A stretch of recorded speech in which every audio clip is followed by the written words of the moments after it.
لوگ اس دن کو دور سمجھتے ہیں جبکہ ہماری نظر میں وہ قریب ہے، جس دن آسمان ایسا ہو جائے گا جیسے پگھلا ہوا تانبا، اور پہاڑ ایسے جیسے رنگین اون، اور کوئی دوست کسی دوست کو نہ پوچھے گا حالانکہ ایک دوسرے کو سامنے دیکھ رہے ہوں گے۔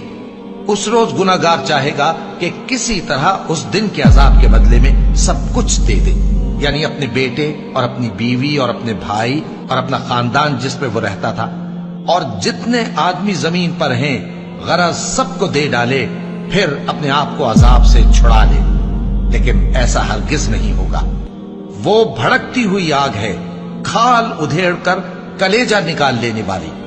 وہ ان لوگوں کو اپنی طرف بلائے گی جنہوں نے دین حق سے اعراض کیا اور منہ پھیر لیا اور مال جمع کیا پھر سینت سینت کر رکھا۔